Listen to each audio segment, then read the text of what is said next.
final, the highlight, of course, of the football year and also the culmination of the GAA Championship season. And you know, it's almost with a tinge of regret that we bring down the curtain on what has been, by any standards, an exceptional year. And we all hope that this afternoon's senior football final, well, that it's a fitting finale to what has been a truly memorable year in Gaelic games, both football and hurling. Well, it's Croke Park, it's the third Sunday in September. The weather today, well, it's been lovely in Dublin so far, but the weatherman told us last night, if you were watching the news, a little bit iffy perhaps. We may have a little bit of rain later on. But however, for the moment, well, the sun is shining, which is nice. Well, let's have a look at this afternoon's programme here at Croke Park, a full programme with both the senior and the minor games. That minor game between Mayo and Artane boys band. Those are the trophies that are on offer today. The Sam Maguire looking resplendent, and the colours at the moment of both counties. Which colours would be left on at 5 to 5 this evening? That remains to be seen. Well, I suppose you hardly need telling for me that the last time Down contested an All-Ireland final was in 1968. You'll also know they contested 3 during the 60s. They didn't lose any, so they have a 100% record, even if they do have to go back 23 years to that last win against Kerry here at Croke Park. An Ulster team is so infrequently an All-Ireland final. You expect that you also get this extra camaraderie within the province. Like, we are here as one behind Down as Ulstermen, and we're very proud of, as Ulstermen, to support them here today, notwithstanding the fact that we are very disappointed in Donegal that it's not us that's here today. But in saying that, Meath have given us a lot of enjoyment, Michael, and I'm expecting a huge game here in Croke Park, great bit of excitement, and I'm disappointed at this stage to hear that Colmore will not be fit to start. Well, that obviously will be a big blow to Meath if he doesn't start. It's not been confirmed yet, but we do believe that Colm is out of the side. I might just mention that Brian might be now in his managerial days with the Donegal team, but not giving up his football days either. Playing football on Friday night, even did yourself a back injury in the course of scoring a goal, but I'm sure it won't spoil your enjoyment of today's match. No way, Michael. I must say I enjoyed the goal on Friday night because I intended to have a point and it just dipped into the net, and it helped us to win a match and was very vital to the club. But it's not football within the club I'm here to discuss. It's the excitement that I feel within myself as an Ulster man. Well, it's good to see you still playing the football, Brian. There's the Meath support. They're not going to be outdone here today either. But of course, Brian, it's been an exceptional year for Meath. Those games against Dublin, well, they will go down in history. And probably one of the most outstanding moments, Brian, that will go down in history is this one coming up. When they were losing to Dublin in that third replay, they needed something special, and something special came about for them. Now, this is something that I'm sure Brian Foley will look at again and again, but a lot of Meath supporters down through the years as well. Yes, one didn't expect to see Kevin Foley in the position that he was to finish. One doesn't recognise Kevin as a scorer, never mind a goal scorer, but up he popped when they needed him most, and that's what you expect from this Meath side. They're a great-hearted side, and that's the one thing that Down need to watch today. They're never beaten. That's right. You see, Kevin Foley set up this move. He was involved right all the way down through the field with this. Yes, he was involved twice in the move, and here he is finishing to the net. And what better man to score a goal? In fact, last year one could feel very disappointed if one were Kevin Foley and not being recognised from the All-Star ranks. In looking at Kevin Foley's goal again and again, as we're inclined to do, let's not forget that the man that won this marathon was David Beggy, and that was a brilliantly taken point. Yes, a man that's not synonymous with scoring points either. You associate him more with scoring goals, but Beggy is one of those players. To call him Jinxie, and what a very, very fitting name for David. Setting. Calm and tranquil and very peaceful here, even in the hectic atmosphere of an All-Ireland weekend. Michael, the Down team John arrived here in great form. It was an unusually quiet reception for them. Sometimes on All-Ireland weekends, teams arrive to hundreds of cheering supporters on the morning of the match, but it was low-key for Down. That's the way they wanted it, that's the way they organised it. However, some of their supporters, friends and families were here to greet them. They looked great. They were strong, athletic, very fit-looking and very calm indeed. Paddy O'Rourke, the captain, was in great form when he arrived. I thought that Greg Blaney and Liam Austin talking together quietly were a little more tense than the others, but then they've been through so much down through the years in football. They know what's at stake here this afternoon. The Down team manager, Peter McGrath, was able to tell me that they had a lovely journey down this morning from Newry. We had a great journey up, so we had a guard escort right from the border, and there was a lot of traffic, but thankfully we were able to avoid most of it with the help of the guards. And lots of messages of goodwill and best wishes, I'm sure. Yes, this past week we have got postcards, we have got goodwill cards, we've got phone calls. Yesterday morning I had a phone call at 9:10 from Canada, and yesterday afternoon I had another one from Australia. So people, you know, all around the world literally are sending us their best wishes. And the lads probably happier that they were able to sleep in their own beds last night. Yes, hopefully they all spent a fairly normal Saturday yesterday, following their own routine, sleeping in their own beds last night, and they arrived this morning in Newry all looking very relaxed and raring to go. And look great here this morning, Peter, very athletic, strong and very calm. Yes, they are a particularly placid group. They don't seem to get overexcited about things. They keep things well in perspective, going today to give it their very, very best shot. And Peter, we've got to ask you, will you play as selected? We are playing as selected, indeed we are. Indeed, Michael, with me, indeed, I've got Enda Colleran here. Enda, first let's talk about the conditions this afternoon. There's a gentle breeze blowing down from the canal end. Yeah, I think conditions are ideal, really. There is a gentle breeze, and I don't think it will have much influence on the game, provided it doesn't strengthen. But conditions are absolutely ideal, and I think there's a marvellous atmosphere at the moment. Playing conditions ideal for any type of game today. I think that the grass is just the right length, because it was a bit tight for the hurling final, but anybody that can't play out there, well, then they can't play anywhere. Let's just have a look at the grass, indeed. I don't know about you, but I haven't exactly been cutting my grass very much lately because it hasn't been growing. It's very brown indeed at home. But right here, it's absolutely perfect, as you can see. A tribute indeed to the ground staff. It's been watered liberally, and Paddy Walsh has done, once again, a very, very good job.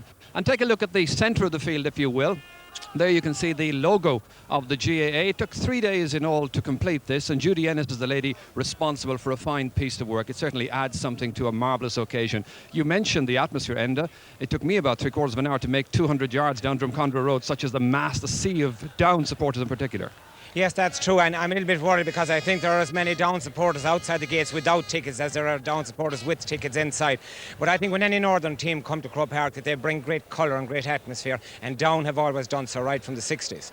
Now, Meath, they've got a concern about Colm O'Rourke. We'll be getting the team news very shortly, but there is a genuine concern that Colm O'Rourke may not be able to play. Yes, I think that if O'Rourke doesn't play, certainly this will be a severe blow to Meath, because if we look back in all the tight games, and practically all of their games have been tight, he was really their saviour right through. His experience, I think, that brought them through. Now, if they have to field without him today, even though they have great reserve talent, they're going to find it very difficult. Enda will be getting your views again later on in the match. Right now, let's go back and join Michael.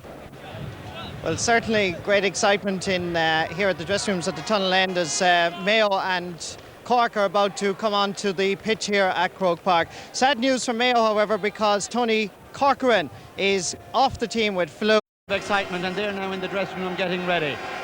The Cork Miners are just going in by me into a victorious dressing room. The Down dressing room is a lot calmer now than it will be later on, or indeed that the Cork Miner dressing room will be. Down report no problems, good, bad or indifferent. All 15 players line out as selected. All the subs are in wonderful form. The team mentors are in there with the manager, Peter McGrath. They're all in great form. They've absolutely no problems. That's the story from Down. Peter McGrath, the manager, will speak first to them. James McCartan, I should say, for instance, the only one with a little superstition. He likes to be last in. Indeed, he doesn't like the dressing room atmosphere to such an extent that sometimes they have to go for him to bring him in. Peter McGrath will speak first, and then he will ask his two selectors, very close to those two lads, Barney Traynor and John Murphy, 68 hero. They'll speak as well, and then Paddy O'Rourke will have the last word, and Paddy O'Rourke will get the team going, and out they'll go. So the Down dressing room is happy, contented, looking forward eagerly, looking forward immensely to going out in the field very shortly. But I can't help feeling that there must be more drama in the Meath dressing room. Well, yes, certainly there was great excitement and great tension actually in the Meath dressing room when I visited. But the big news, of course, is that Jerry McEntee is in at midfield, and he'll be there along with Liam Hayes. Going in at corner forward will be PJ Gillick. So certainly how dramatic that effect is going to have on the Meath team with this Colm O'Rourke flu virus is going to be very influential in the match overall. However, they did confirm, Dr. Jack Finn, the team doctor, did confirm that if Meath need the requirements of Colm O'Rourke will answer the call once again for the Royal County and enter the fray in this All-Ireland final of 1991. Very tense atmosphere actually in the Meath dressing room, very quiet, nobody roaring or shouting, but of course then they cleared all of us, all media people out, and Sean Boylan was about to speak to his colleagues and his teammates for the very last time as such for the All-Ireland final. What a championship campaign it has been. So the big news from the Meath dressing room, PJ Gillick goes in at corner forward, Jerry McEntee in at midfield to partner Liam Hayes in the All-Ireland final. Well, there's one man that beat the ticket situation anyway during the weekend. He's hedging his bets on both sides. He's just up over us here in our studio in the Nally stand, so I hope to goodness that the roof of this thing is sound. We don't want him joining us unexpectedly at any stage. That's the scene on Hill 16 as the Down supporters wait for the arrival of their team a little bit later on. There is massive colour down there every now and again during the minor. He could be a key man for Down. He's a great man. When he gets the ball, he heads for goal and nothing stops him. And I think that could be their problem. Can they get enough of the ball to get it into their full forward line? But you know, it's that's going to be the fascinating sector in the middle of the field, I think. Today is the day for James McCarthy.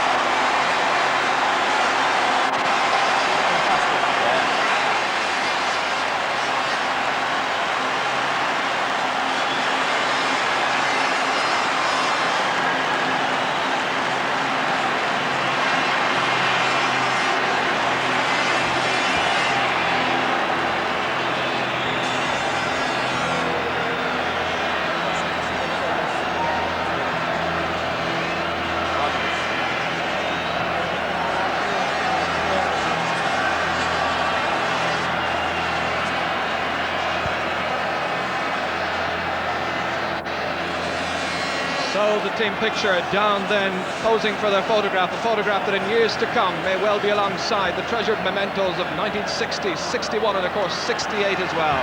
For the first time in 23 years, Down are back, led by Paddy O'Rourke from Burren, with the noisy cheers of Down fans up there on Hill. The Down supporters to give them every support, and it's going to be a very, very interesting game, one I'm really looking forward to, and I'm sure that everybody around the country will really as well. Meath's Jerry McEntee comes out as part of the Meath team, which is led out by Liam Hayes from Screen. The final leg of an exhausting but nerve-tingling odyssey, the 10th game, the longest route possible to claim the Sam Maguire, and here on the canal end, the Meath fans have taken up station. June the 2nd seems a long time ago, then it was Dublin, followed by Dublin, then Dublin once more, and in July it was still Dublin. But Wicklow, Offaly, Laois and Roscommon have all fallen by the wayside against one of the game's most resilient powers. Kevin Foley there taking up his position on the right-hand side of the bench in front. Bernard Flynn in alongside, and as always the team captain Liam Hayes stands at the back of the team photograph. He never goes down into the centre, the customary position for the team captain. Same team as that which started against Kerry.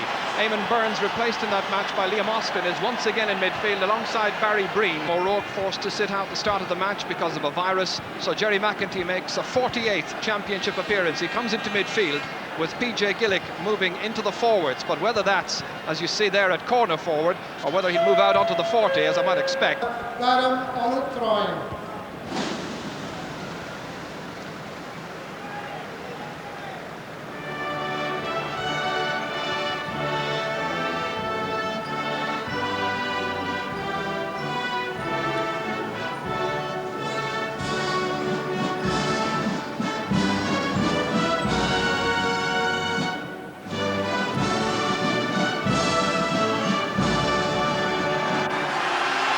So President Robinson at her second All-Ireland final this year.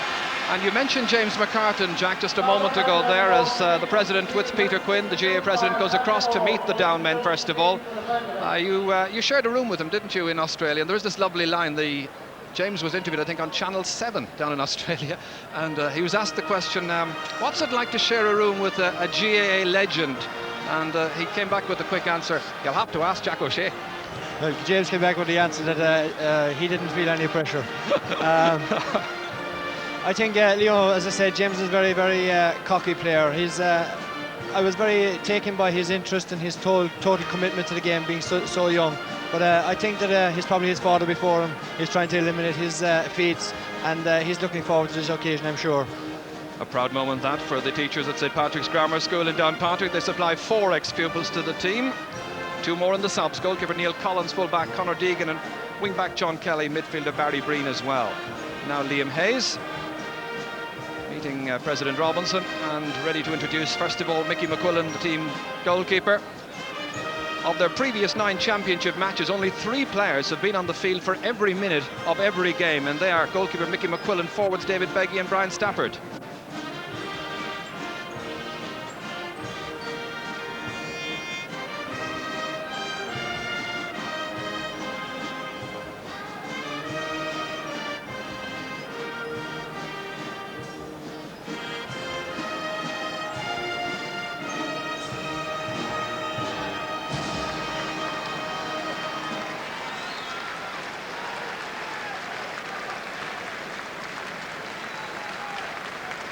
16 belongs to Down, but so much of the ground seems to belong to their followers.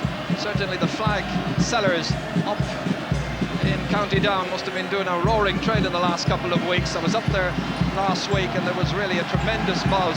The destroyer is his name, Meath, and old Mick, he will tame. Peter Whitnell they're talking about. That's a thing or two about scoring goals. So I think they're Peter Whitnell seems to have taken a bit of the load off Mickey Lennon and James McCarron on the full forward line, which means there's 3 danger men on the full forward line today, and I'm sure that Meath have their ways of curbing these fellas, and it'll be quite interesting to see who picks up who, I think, once the game starts, because I feel that you might see a few positional switches here and there just before the ball is thrown in. One of the statistics not seen across the screen right now is that Meath won the toss and they opt to play from left to right in the first half. There's a light, gentle breeze blowing into their faces for the first half. Meath this afternoon seeking a...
Poignant moment. Frank Patterson from Clonmel in County Tipperary with the Artane Boys Band and our national anthem.